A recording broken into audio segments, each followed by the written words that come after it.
السلام علیکم دوستو، میں ہوں محمد کاشف اور آپ دیکھ رہے ہیں انفو کائنات۔ علم حیاتیات کے مطابق ہمارا جسم دو مقاصد کے لیے بنایا گیا ہے۔ ایک ہے بقا، یعنی اپنے آپ کو زندہ رکھنا، اور دوسرا ہے افزائش نسل، یعنی کہ جنسی عمل سے ایک نئے انسان کو جنم دینا۔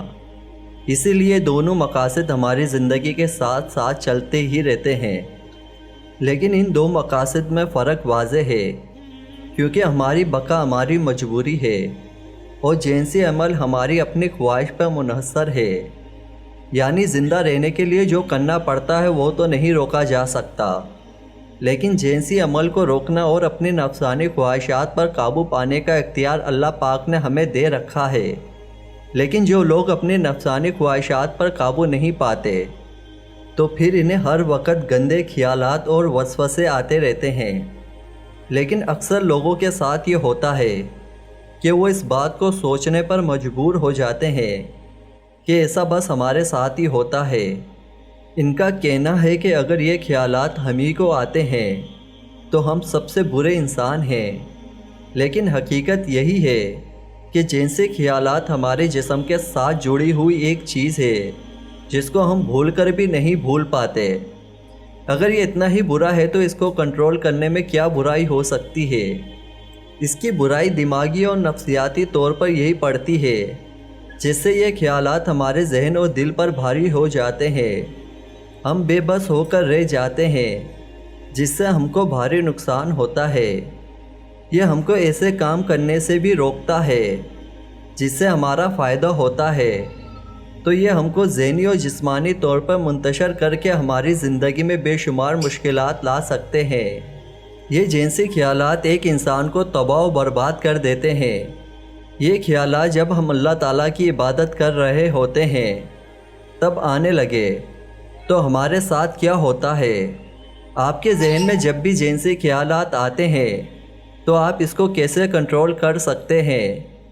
اکثر و بیشتر ایسا ہوتا ہے کہ حالت نماز میں خشوع و خضوع نہیں رہتا، انسان کا دھیان ادھر ادھر بھٹکنے لگتا ہے، دنیاوی خیالات دل و دماغ کو گھیر لیتے ہیں۔ انسان بظاہر ارکان نماز ادا کر رہا ہوتا ہے مگر اس کی توجہ کہیں اور ہوتی ہے۔ نماز میں وسوسے یا دنیاوی خیالات کا آنا بہت عام ہے۔ اسی لیے رسول اکرم صلی اللہ علیہ وسلم نے فرمایا کہ میری امت میں سب سے پہلے جس شے سے محروم ہوگی وہ خشوع ہے۔ خشوع سے مراد وہ کیفیت ہے جس میں انسان کا دل شوق الہی سے بھرپور ہو، لبوں سے ادا ہونے والے الفاظ کا اظہار اعضاء جسمانی سے بھی ہو رہا ہو، جسم کعبے کی طرف اور دل رب کی طرف متوجہ ہو۔ اگرچہ نماز میں دنیاوی خیالات یا وسوسے آنے سے نماز کی صحت و قبولیت پر کوئی اثر نہیں ہوتا، یہ نماز کی عدم قبولیت یا اللہ تعالیٰ کی ناراضگی کا باعث بھی نہیں ہے۔ تاہم ان دنیاوی خیالات کو طول نہیں دینا چاہیے، بلکہ فوراً جھٹک دینا چاہیے، اور جہاں تک ممکن ہو کوشش کرے کہ نماز میں خشوع و خضوع برقرار رہے۔ دنیاوی خیالات کی آنے کی صورت میں نماز کی تلاوت قدر بلند آواز میں کرے، اس سے آپ کی توجہ خیالات سے ہٹ کر نماز کے الفاظ پر ہو جائے گی۔ مزید یہ کہ کچھ صورتیں یا آیات کا ترجمہ یاد کر لے اور نماز میں ان کی تلاوت کرے۔ تلاوت کرتے ہوئے ان کا آیات کا ترجمہ بھی ذہن میں دہراتے رہے، اس سے دھیان ادھر ادھر نہیں بھٹکے گا۔ وسوسہ بیماری کی ایک قسم ہے جو کہ شیطان کے انسان پر حاوی ہونے کی وجہ سے پیدا ہوتی ہے، یا پھر نفس امارہ کا جب غلبہ ہو تب وسوسے آتے ہیں۔ اسی لیے وسوسوں کا علاج ایمان کو قوی بنانے سے ہوگا، نیز شیطان کے راستوں کو کمزور بنانے سے علاج میں مدد ملے گی۔ آپ کثرت کے ساتھ نیکیاں کریں، اللہ تعالیٰ کی جانب رجوع کریں، زیادہ سے زیادہ ذکر تسبیح اور استغفار کریں، نماز کی طرف لوٹیں اور اللہ کے سامنے گڑ گڑائیں۔ اللہ تعالیٰ آپ کی دعاؤں کو قبول فرمائے گا۔ اللہ تعالیٰ تو بندے پر بندے سے بھی زیادہ رحم کرنے والا ہے۔ وسوسوں کے علاج کے لیے مفید ترین ذریعہ یہ ہے کہ جب بھی وسوسہ آئے تو وسوسہ بالکل ختم ہو جانے تک اپنے ذہن کسی اور جانب متوجہ کر دے۔ ابن حجر مکی رحمہ اللہ سے پوچھا گیا، کیا وسوسوں کے علاج کے لیے کوئی دوا ہے؟ تو انہوں نے جواب دیا، اس کی ایک بہترین دوا یہ ہے کہ آپ وسوسوں سے ذہن کو مکمل طور پر کسی اور جانب مصروف کر دیں، چاہے دل میں کچھ بھی خیالات آئیں، کیونکہ جب انسان وسوسوں کی جانب متوجہ نہیں کرتا تو وسوسوں کو ذہن میں قدم جمانے کا موقع نہیں ملتا اور کچھ ہی دیر میں وسوسہ ختم ہو جاتا ہے۔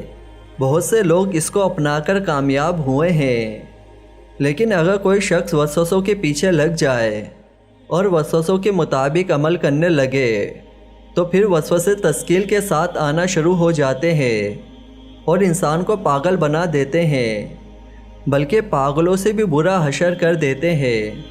ہم نے وسوسوں میں ملوث بہت سے لوگوں کو دیکھا ہے کہ جب وہ وسوسوں کے پیچھے لگے اور ان وسوسوں پر کان دھرتے تو وسوسوں نے انہیں شیطان تک پہنچا دیا۔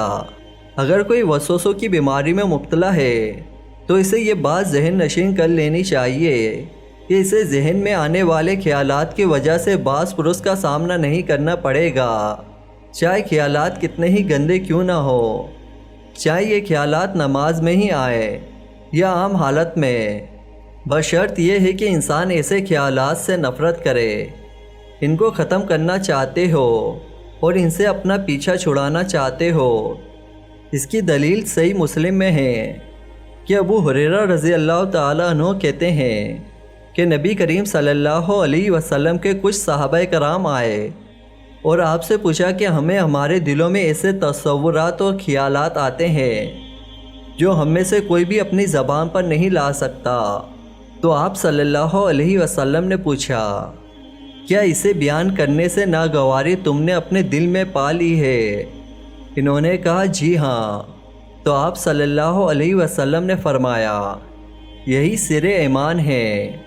رسول اللہ صلی اللہ علیہ وسلم سے صحیح مسلم اور صحیح بخاری وغیرہ میں ثابت ہے کہ آپ صلی اللہ علیہ وسلم نے فرمایا، بے شک اللہ تعالیٰ نے میری امت کے لیے دل میں آنے والے خیالات کو معاف کر دیا ہے جب تک ان پر عمل نہ کیا جائے یا انہیں زبان پر نہ لایا جائے۔